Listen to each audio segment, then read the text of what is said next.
Welcome to PI Perspectives. In this episode, Matt sits down with his mentor and longtime friend, Gary Willsch, of At the Scene Investigations in Scranton, Pennsylvania. They discuss car and truck accident reconstruction. Gary brings his 20-plus years investigative experience to the table and offers up great tips for accident site investigations. This episode is brought to you by the new book, The Art of Investigation. Make sure you check out Matt's chapter on energy. Join Matt and the other authors on January 30th at the Mysterious Bookshop in New York City at 6:30 p.m. for a book signing. Details in the show notes. Now here's our host, private investigator Matt Spare. And welcome to the latest episode of PI Perspectives. Happy New Year to everybody again, and we're so glad to have you here. We got a special guest today, somebody who's really special to me, actually. This guy is my mentor going all the way back to when I actually got into the business, before I even started my business. A guy from Queens. I want to welcome to the program, Gary Willsch. Gary, how you doing? Very well, Matt. Thank you very much for the great introduction. Yeah, so for folks that don't know, Gary works for At the Scene Investigations. He's based out of Scranton in Pennsylvania, but prior to that, he was in Queens. And when I decided I wanted to be an investigator, I reached out to Gary. We had worked together many years ago, and Gary had already had his PI business going, and I said, I need to know what I'm doing here. So I pretty much shadowed Gary for about 2 or 3 days, and he gave me the ropes, and the rest is history. So thanks again for joining us, and we're going to talk today about accident reconstruction. How was your holiday? Everything good? Everything was well. Any holiday is always an excellent holiday. Well, there you go. Well, now we're back to the grind. This time of year means a lot of snow, a lot of slippery roads, and a lot of accidents. So why don't you tell me a little bit about your background, how you got into the business, and where you're at these days? I had gotten into the private investigative business with a focus in personal injury investigations. Growing up, I had worked with my father at his automotive business in Richmond Hill, Queens. And he had owned a body shop and auto repair. And starting there when I was about 8 years old, I had learned my way around a car. And through the time of doing this and working on cars and being there every summer when we were off from school, and even later on when I was in college, I was going in.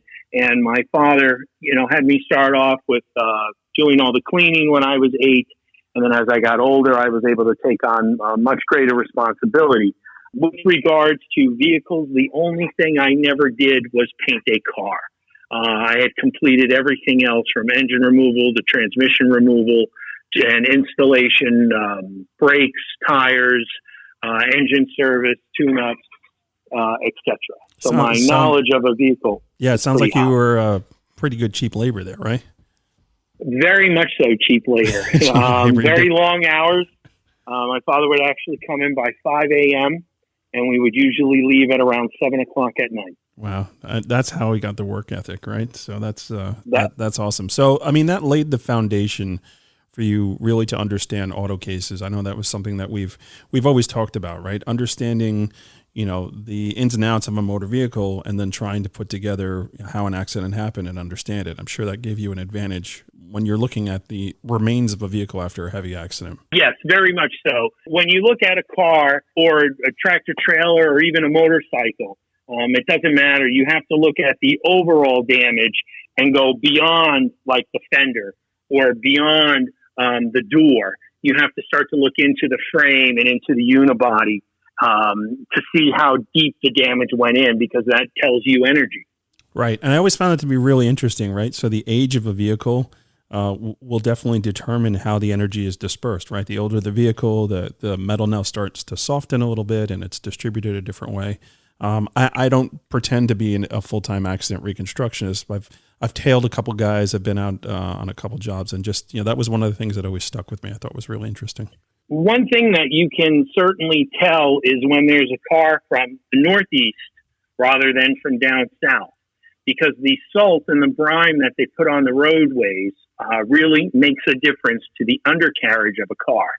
And you can see how over time, how the frame or the rocker panels or even the rear impact bar, the front impact bar will actually start to rust because the salt really does eat in. That's why, too, when you go to the car wash and you live in the Northeast and you're driving on salt and snow-covered roads, you should have the underside of your car always sprayed as you're going through, because it removes all of that. That will eat away your car, and it will soften it.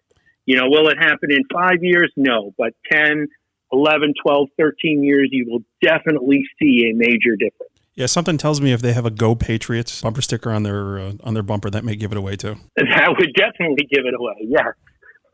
I want to apologize to all my Patriots fans that are, out of the playoffs now, but it is what it is. So jumping back in here, so you've got this this background here in doing, having this mechanical auto background. How did you parlay that into the investigative experience and really, push that forward as something that you had an expertise in? What I would do is when I was marketing my services to attorneys, I would tell them that, I do have knowledge in motor vehicles or tractor trailers or motorcycles, and that when I would go out actually and take photographs, I would be able to take measurements of different things. And these measurements would be able to show how there was damage sustained to the car and how deep it went into the car. Did it actually, infringe upon the frame or any of the strut towers or anything like this? And by doing this, you can tie it into how an individual that was involved in this accident was injured, because it would show how the energy would transfer right through the entire unit. When I use the word unit, you refer to a car or a motorcycle or a tractor trailer or a farm tractor. It doesn't matter. A unit is something that we drive in, we operate, and that we're involved in with an accident. Right. Understood. So why don't you give me like 2 or 3 other tips for somebody they've just started their investigation company. Maybe they're out of law enforcement, maybe they're not, and they want to get into doing this type of business. They obviously can't sell themselves as I do accident reconstruction, but I think what they can do is maybe lay the foundation and collect data that's time sensitive for that reconstructionist to come in later. So give me a couple pointers and tips. I know you touched on a couple things, but give me a couple more for folks that are interested in getting into doing this type of investigative work, that how they can start gathering information. Well, the first thing that we do is whenever there's an accident, we immediately go out to the accident scene. We look at the roadway. We're looking for gouge marks. Gouge marks is when a piece of the pavement or the roadway surface has been removed. And that is indicative of a point of impact. Because when 2 units collide and things begin to break and smash, they will break down into the roadway surface itself and dig up that piece of roadway. So that tells us where our point of impact is. So, and a new gouge mark will look very shiny. So you can figure that to be, and then you can begin to photograph it. You can measure it from the edge of the road or measure it from a building, and then you can even triangulate it. So let's say in 3 months from now or 4 months from now, when they repave the surface because there was some issue with a water main break, you'll be able to pinpoint that point exactly as to where it is based upon the measurements and the photographs that you take. Another thing that is always very helpful is to canvass the neighborhood, speak to witnesses, anybody who saw it or heard it or came out, because when they come out, everybody has a cell phone nowadays, so everybody takes pictures. Pictures are just invaluable. We even now have people that shoot video when they go outside to see what's going on, and you may capture somebody saying, the tractor trailer driver saying, "Oh yeah, I was completely lost and I was looking at my GPS." So now you have an audio recording of it. And in New York is a one-party state, so you're easily able to record and see and do, and that's what some people do. Also, homes, businesses, surveillance cameras. You can buy these surveillance cameras in every imaginable store from Best Buy to Home Depot. They are very user-friendly and super easy to install. And a lot of people are starting to buy them. They protect their property. They'll usually shoot out onto the road because they want to get where they park their car as well. And then you end up capturing an accident on surveillance footage. Yeah, you just want to be real careful with Ring, right? You got to stay away from Ring. No, you don't have to stay away from Ring. The problem is when it comes to security, people are lazy and they're using the default passwords that are on the backs of these cameras or on the backs of these routers. Also, what they're doing is people are hacking. I believe there was just a hack of 238 million people from Facebook, I believe it was, had their name and their phone numbers taken, and possibly even their user IDs or passwords. But I don't know if it's exactly with that situation, but what they'll do is a hacker will get your user ID and your password. And most people are lazy and they don't change it from one thing to the next. Right. You have to change it from one to the next. If you keep it all the same, it becomes a problem. Right. Because then they'll try it broadly across everything and protect your network and everything else. And that's what people aren't doing. Yeah. So definitely let's get back on the video here. So talking about the video being available, that's something that you definitely want to go out to the site and look around.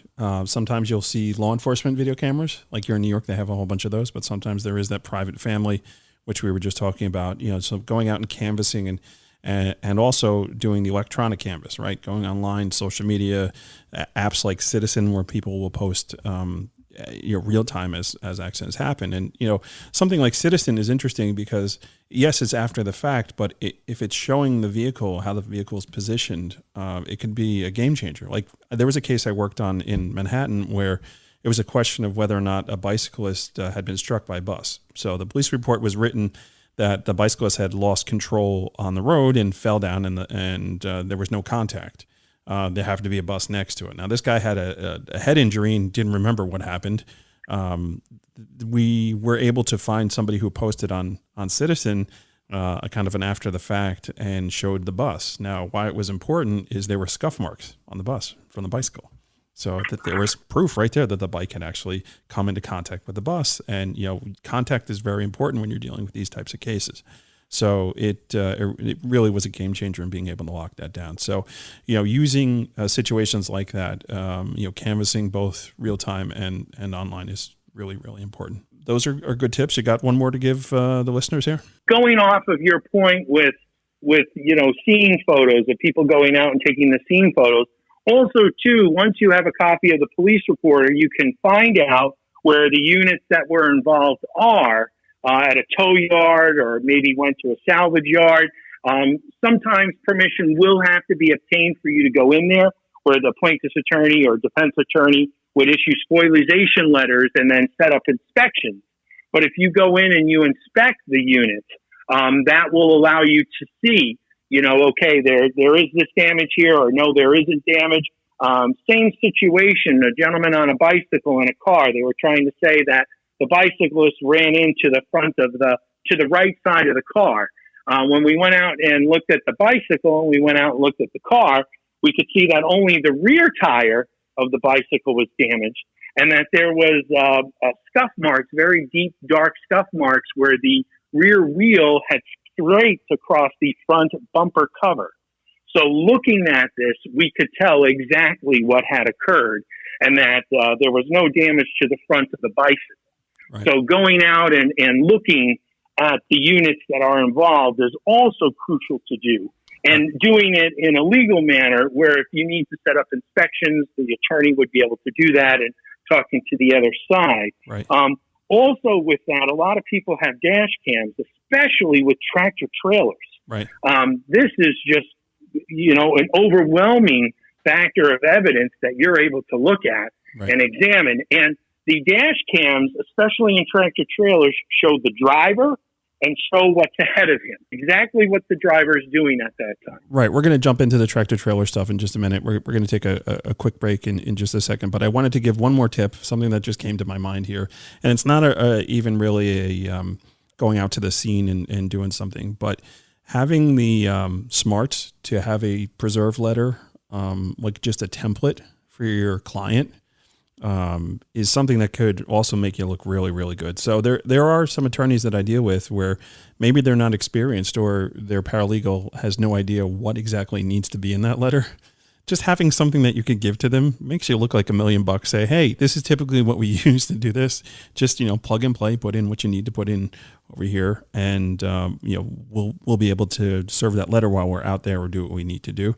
That's something in my experience. If you just, when your client gives you one, just take a template, make a template of it for the next time you need it for one of your other clients or something like that. So that's my 2 cents, my little tidbit on accident reconstruction.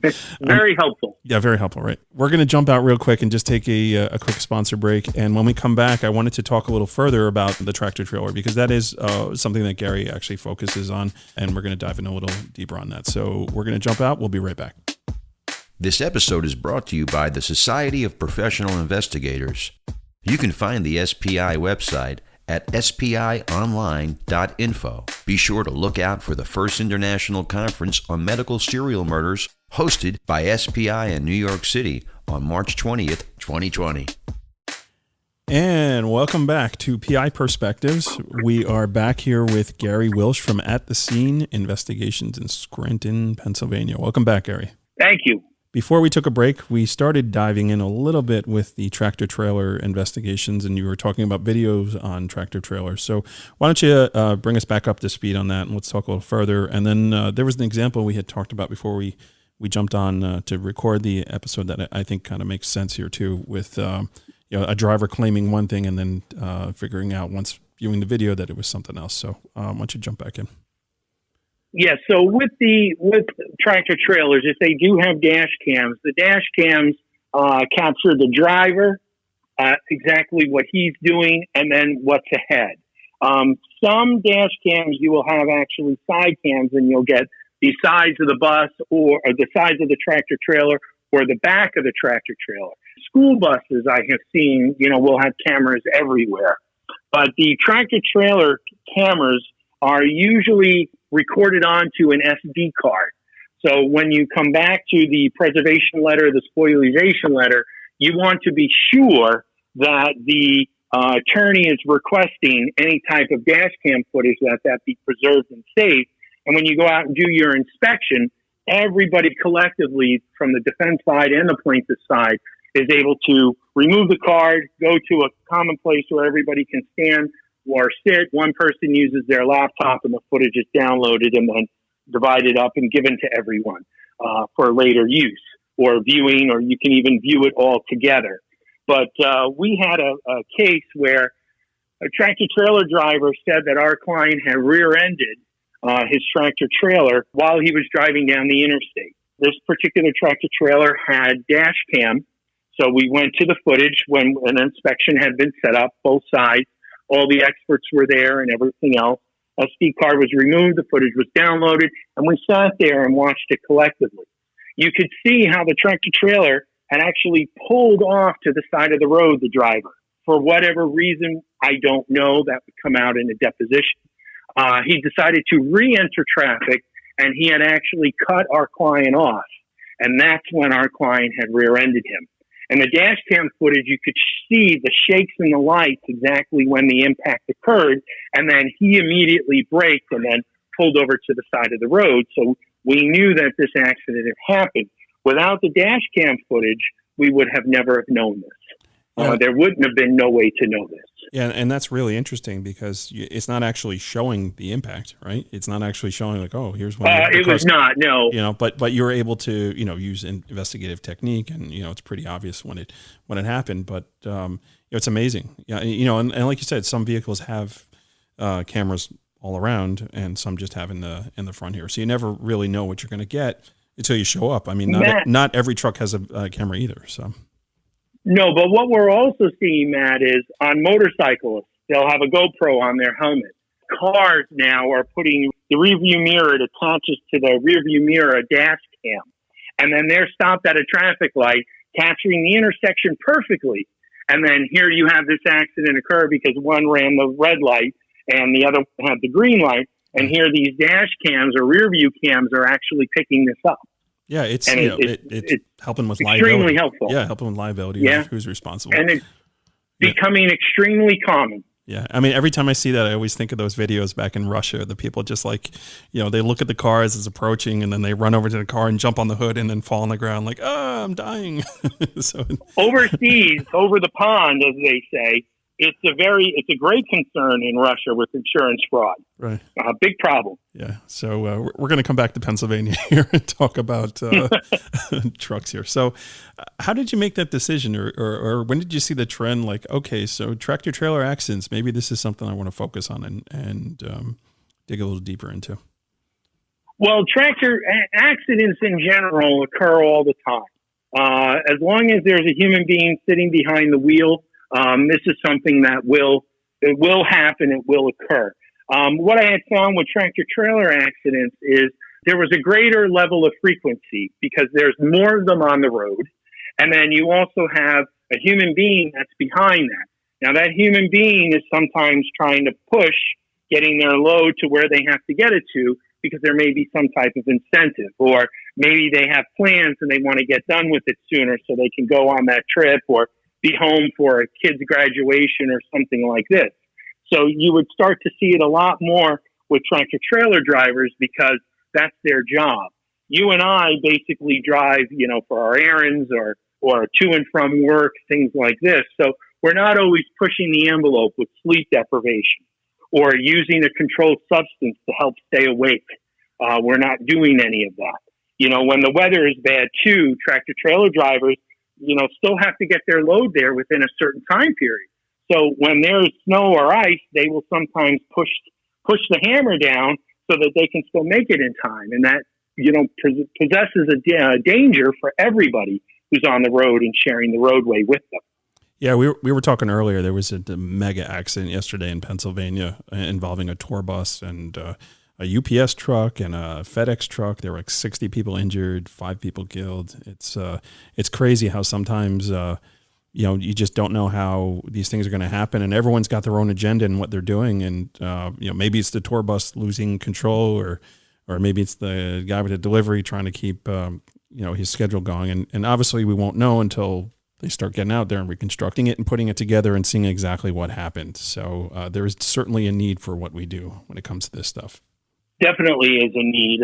And what exactly happened out there, we don't know. But the National Highway Safety and the state police and all of them will be out there putting everything together. And based upon science and technology, they will be able to put together exactly how this accident occurred. And now a tour bus, remember tour buses, most of the time have cameras in them. Right. So this accident could have very well and very easily been captured on some type of dash cam. And they may have an answer beyond, super soon, where they won't have to get in so technical and look at roads or surface conditions or start to inspect the bus or the tractor trailer for their tires or their braking system. Right. It may be right on the footage. Right. So how do you market yourself to attorneys? Do they come to you on these things? Are you known as the tractor trailer guy, or is it something that you're advertising it that way? What do you do to get this type of work? Well, in what you do is you advertise that you have the knowledge of units, be it cars, motorcycles, tractor trailers, and you present that to the attorneys and say, hey, we've worked on this before. We have the knowledge. We can go out. We can photograph. We can measure. We can look at the scene and look for the yaw marks or look for the gouge marks. Even too with the data that tractor trailers have, they have something that we refer to as a black box. And this data that's within the black box will tell us various different things: speed, braking, did they have their lights on? Did they not have their lights on? Did they have a directional on or didn't they have a directional on? And we're able to download that and examine all that data. And then this helps the attorney with the case. So what we do is we essentially show the attorney how photographs and measurements and doing these inspections will help them with their case. And this is what creates the interest. And once you start with one attorney, it spreads to another attorney, which spreads to another. Right. And the next thing you know, you're being referred out. Right. And then you're also tying in the Internet of Things, right? So the smartwatches and the iPhones and the smartphones and all that. And I had Amber Schroeder on from Parabin a couple months ago, and we started talking about that. But that's all coming to play now on these big accidents, right? They're dumping the phones automatically. and getting all the app data off there. And it really tells a lot as to what's going on pre-accident. I even have attorneys, firms that are asking me to go to school to learn about cell phones, so that I have an understanding of it, and we can start downloading it ourselves. I think I know somebody. Because it's become very popular. You definitely do know somebody.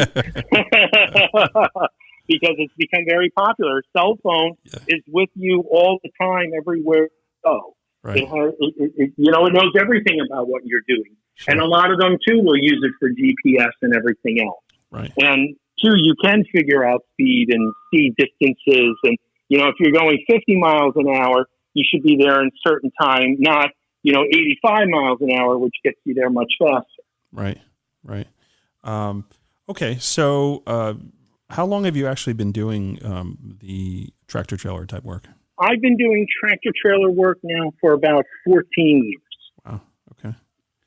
Great. So it's been a long time. So there was something we were talking about offline too called the Safer website. Can you explain to me what that is and how somebody like yourself uses that to gather information?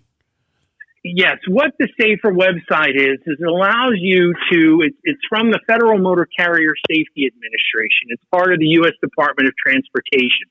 And what it does when you go to their main website and you look at a company snapshot, you can search by DOT number or name, and it brings up basically information about this tractor trailer company.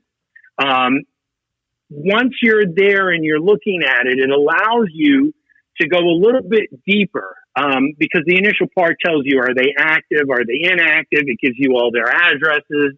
You can even look at insurance information that's there, which can be very helpful if you don't have a police report yet. And this is where, again, if you canvass and you find somebody who captured a photo on social media or somebody who was driving by and took a picture, you may have the name of the tractor trailer company already before the police report's even issued. Wow. And this allows you then to begin doing your research and giving it to the attorney. So you can go further and you go into the Safety Measurement System, which is SMS. And it talks about that tractor trailer company. It talks about when there were inspections done. Because if you drive on any interstate, you'll see, tractor trailer inspection, when lights are flashing, you must pull in. It gives you those results. It seems those lights are never on, though. Every time I drive past them. Pennsylvania, I see them on quite frequently. Yeah. And you'll actually see the troopers in there with the coveralls on, and they're definitely going over that tractor trailer. Well, that's good. And there'll even be a chase vehicle sitting there in case the tractor trailer drives by and doesn't want to stop. Nice. But with the SMS, with the Safety Measurement System, it allows you to look at this tractor trailer company with regards to unsafe driving, crash indicator, hours of service, vehicle maintenance. So when they do the inspection at those inspection sites, maybe they found that the tires weren't to proper depth. Maybe they found a hole in the brake system. And this is all recorded there, and this is all information you can get. The only thing is some information can take up to a year to get from the Safety Measurement System, from the Federal Motor Carrier Safety Administration. That's the sad thing about it. But there is some information that is readily available that is helpful for your case. Right. And helpful for the attorney. And I think one of the other things you do also, correct me if I'm wrong here, you do profiles on drivers, right? So if somebody was involved in a heavy accident like that, you do a complete background on the person that was driving the truck, getting a sense of what they're into. Yes, on the right? Tractor trailer driver, that's what we'll do. And it even comes down to the inspection. When you have the spoliation letters go out and everybody agrees on a date and a time, you go and you look at that tractor trailer. And one thing that I will always focus on is inside that cabin. Because you have to understand, a tractor trailer driver, that is their house. So this is where they're living, especially if they're driving substantial distances. So as you begin to go through the tractor portion, you will find documents that show court cases that they have to appear for, different things that they may have purchased, or things that they use to help them stay awake, because it shows that they're careless on their end. Right. So you have that, and then you have, the background that you can complete on the driver themselves. And that's looking at, different databases, building social media profiles, seeing exactly, where they go. Some of them will even post and say, hey, I just drove for 16 hours and I'm exhausted. Well, you're not supposed to be doing that, which also brings to another thing. Tractor trailer drivers have logs. They have to log their hours on. They have to log their hours off. They have to log their breaks. And that's something that you should be looking at as well. Most of them have started to go electronic, and they're supposed to all be electronic, but some actually have logbooks. And you'll see after they get in an accident, they rip those pages out. Nice. And they play stupid. They eat them, right? They know. They rip them out and eat them. Yeah, that's about right. They probably would, because they know that you're going to look at them, and that is just not going to be good for them at all. Wow. Wow, that's crazy. So it is interesting what you can build and what you can do. Right. And remember, this is their job. Right. So they're on the road all the time. They're living in these things, and it's amazing what you can figure out. What's the craziest thing you saw in somebody's cab? Paperwork for them to appear in court for drug possession. Nice. Yeah. Nice. So here they got stopped, and they were, arrested and charged and everything else, and they, kept the paperwork in their tractor with them. Right. I would say that's the craziest thing. Packed right next to the rolling papers and the bottle of pills, right? Yeah, that's very, very true. Or you'll find receipts, and you'll find, that they purchased, 18 energy drinks right before the accident occurred, and they take the receipt, they get in their tractor, and they just throw it in the back. Wow. Well, why are you buying 18 energy drinks? Or every time they would stop, they would buy 2 or 3 of them. Well, it's obvious they have stock in the company. Come on, man. I just wish they had stock in the company. Right. Because had they have stopped and slept, an accident wouldn't have occurred. Right. Exactly. And and I'm sure you've seen your fair share of unspeakable accidents and unfortunate things that have happened. I think we all have. When we do this kind of work. It's interesting to put the pieces together, but it's always at a cost sometimes. I know there have been some cases I've worked on where, I've seen videos and I go back and I'm like, man, I wish I didn't see that. I can't unsee that now. But it's the nature of the business. Yeah. And that's exactly it. Being in the business that we're in, especially when you're on the personal injury side, you're always seeing things that you just look at and you shake your head. Like if the person that caused would have just thought and would have just stopped, this never would have happened. I had a case I worked on downtown Manhattan. It was right around Halloween. It was like maybe 2 or 3 days before Halloween. And a bus driver had run over a pedestrian and he dragged her, I kid you not, 7 blocks. 7 blocks. He dragged somebody under his bus. And his explanation was he thought he had run over a bag of leaves because it was around Halloween and kids were putting stuff in the road. I mean, it's like, absolutely ridiculous. And man, I had video, like 7 blocks worth of video because everywhere down there had cameras, right? So I went to all the businesses and got the cameras. It's crazy. Just kept recording. I had a person who got hit, and the driver of the car said, "Oh, I thought it was a dog." Yeah. I don't understand. A human versus a dog, there's pretty big differences. I think you still have to stop. I've never seen a dog upright. Yeah, I think even if you hit a dog, you probably should stop too. Yeah, I would think so as well. But people will be people. And as long as they're people like that, it will continue to keep the investigative aspect for personal injury investigations or accident recon or accident investigations as a continuous source. Right. So what do you do when it comes to particular, like getting away from the tractor trailers, but going back to the vehicles? So let's say you need a black box, you need information off that. What do? Do you have like another company you work with, or do you have the download equipment? Yes, I do. The equipment runs into thousands upon thousands of dollars. And I actually have associations with other, mostly certified accident reconstructionists that are also engineers. that are retired, usually from the state police, and they have all the equipment. They also have other equipment that will allow them, and I believe this equipment is about $25,000, $30,000. It may even be up to 40 now, where they can photograph a vehicle and they can create a 3D model of it. Wow. And then they can take that and they can put that into animation if they need to. Right. Now, this is when, you have your real serious accident where there are fatalities and there is some serious loss. Whereas when I go out, I use, a very expensive DSLR camera and lens and various measuring devices at a much different rate than a $40,000 piece of equipment. And this allows us to still capture everything and show everything.